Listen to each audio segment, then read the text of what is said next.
भाग 9। काल के धागे और एक प्राचीन प्रवेश द्वार। तांबे का वो प्राचीन सिक्का जिस पर रहस्यमय प्रतीक उकेरा हुआ था, रिया और अर्जुन के लिए सिर्फ एक कलाकृति नहीं बल्कि एक कुंजी बन गया था। जैसे ही रिया ने उसे छुआ था, उसे जो अस्पष्ट चित्र और ऊर्जा महसूस हुई थी, वो सिर्फ एक इत्तेफाक नहीं था। आदित्य अपनी खोजी प्रवृत्ति के साथ इस असामान्य घटना में पूरी तरह डूब गया था। उन्होंने उस सिक्के पर मौजूद प्रतीक का गहराई से अध्ययन करना शुरू किया।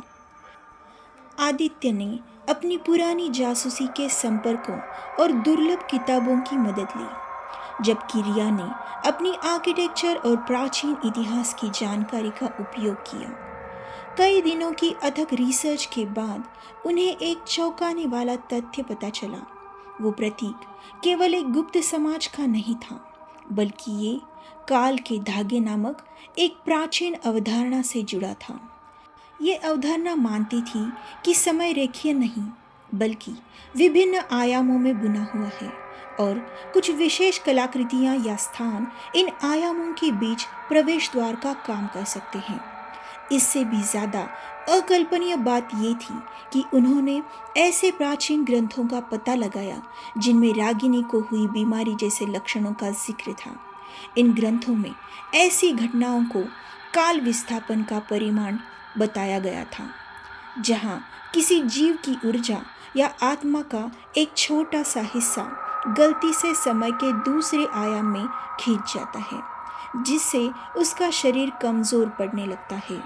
ये बात उनके लिए कल्पना से भी परे थी, लेकिन सिक्के से मिली ऊर्जा और रागिनी की बीमारी का असामान्य पैटर्न उन्हें इस असंभव सच्चाई की ओर धकेल रहा था। इसका मतलब क्या है, आदित्य? रिया ने अविश्वास से पूछा। क्या तुम कहना चाहते हो कि रागिनी की बीमारी सिर्फ जहर की वजह से नहीं थी, बल्कि क्योंकि उसकी आत्मा का कोई हिस्सा कहीं और चला गया था? आदित्य ने गंभीर होकर कहा। ये एक प्राचीन मान्यता है रिया, लेकिन जिस तरह से इस सिक्के से तुम्हें ऊर्जा महसूस हुई और जिस तरह से रागिनी की बीमारी का पैटर्न इन ग्रंथों से मेल खाता है, ये सिर्फ एक संयोग नहीं हो सकता। उन्होंने उस गुप्त समाज के बारे में और भी गहराई से जानना शुरू किया, जिसने इस प्रतीक का इस्तेमाल किया था। उन्हें पता चला कि ये समाज, जिसे अब वे काल के संरक्षक कहने लगे थे, वास्तव में इन आयामों के प्रवेश द्वारों की रक्षा करता था। ये सुनिश्चित करते थे कि कोई भी व्यक्ति अनजाने में या जानबूझकर इन द्वारों को पार न करे, क्योंकि इससे ब्रह्मांड में संतुलन बिगड़ सकता है। और सबसे चौंकाने वाला खुलासा तब हुआ जब उन्होंने उस गुप्त समाज के एक प्राचीन नक्शे को डिकोड किया। वो नक्शा शहर के ठीक बीच में उनके अपने ही इलाके के नीचे एक प्राचीन प्रवेश द्वार की ओर इशारा कर रहा था। ये प्रवेश द्वार एक पुरानी परित्यक्त इमारत के नीचे छिपा था, जो दशकों से खाली पड़ी थी और किसी को पता नहीं था कि उसके नीचे क्या छिपा है। रिया को लगा कि जैसे उसके दिमाग के सारे तार आपस में उलझ गए हों। जिस जगह वो बचपन से आती जाती थी, उसके नीचे एक ऐसी चीज़ छिपी हो सकती है जो समय और आयामों को जोड़ती है। ये असंभव है, अर्जुन ने कहा। उसके चेहरे पर अविश्वास था। ये सब बस एक पुराना मिथक होगा। लेकिन अगर ऐसा नहीं है अर्जुन, रिया ने उस सिक्के को हाथ में लेते हुए कहा, अगर ये रागिनी से जुड़ा है, हमें जाना होगा।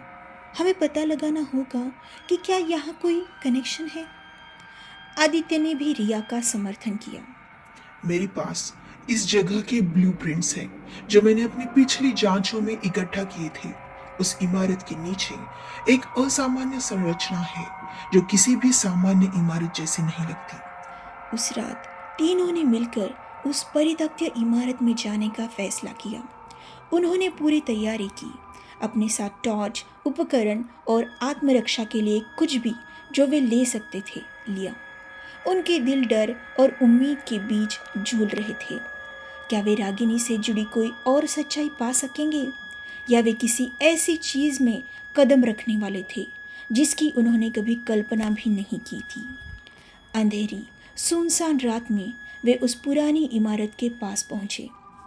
उसकी खिड़कियां टूटी हुई थी और दीवारों पर काई जमी हुई थी। मुख्य दरवाज़ा जंजीरों से जकड़ा हुआ था, लेकिन आदित्य के पास एक मास्टर की थी जो उसने अपनी जासूसी के दिनों में हासिल की थी। वे अंदर दाखिल हुए। अंदर का माहौल ठंडा और नम था। हवा में धूल और सड़ी हुई लकड़ी की गंध थी। उन्होंने टॉर्च की रोशनी में रास्ता बनाया और नक्शे के अनुसार एक पुराने तहखाने की ओर बढ़े। तहखाना बहुत गहरा था और सीढ़ियाँ टूटी हुई थीं। नीचे उतरते ही उन्हें एक भारी धातु का दरवाज़ा मिला, जिस पर वही जटिल प्रतीक बना हुआ था जो सिक्के पर था। ये प्रतीक चमक रहा था, जैसे दरवाज़ा ऊर्जा से भरा हो। ये वही है, रिया ने फुसफुसाया। उसकी आवाज़ में विस्मय और भय दोनों थे। अर्जुन ने उस दरवाजे को छूने की कोशिश की, लेकिन आदित्य ने उसे रोक दिया। सावधान अर्जुन, हमें नहीं पता कि इसके पीछे क्या है। आदित्य ने दरवाजे के पास एक छोटी सी छिपी हुई जगह ढूंढी और वहां सिक्का रखा। जैसे ही सिक्का अपनी जगह पर आया, प्रतीक ने तेजी से चमकना शुरू कर दिया। दरवाजे से एक धीमी गूंजती हुई आवाज आई और धातु का दरवाजा धीरे धीरे खिसकना शुरू हो गया, एक काली रहस्यमय सुरंग का अनावरण करते हुए। सुरंग के भीतर से एक ठंडी अप्राकृतिक हवा बह रही थी और उन्हें कुछ अस्पष्ट फुसफुसाहटें सुनाई दे रही थी, जैसे दूर से आती हुई आवाज़ें। उन्हें लगा कि वे किसी ऐसी दुनिया के कगार पर खड़े हैं जिसकी कल्पना भी नहीं की जा सकती। क्या हम तैयार हैं? रिया ने अर्जुन और आदित्य की ओर देखा। उनकी आंखों में डर था, लेकिन रागिनी के लिए सच्चाई जानने का संकल्प उस डर से कहीं ज़्यादा बड़ा था। उन्होंने एक दूसरे को देखा, एक गहरी सांस ली और उस रहस्यमय सुरंग के अंदर कदम बढ़ा दिया। एक ऐसी यात्रा पर निकल पड़े जहां समय, स्थान और वास्तविकता के मायने बदलने वाले थे।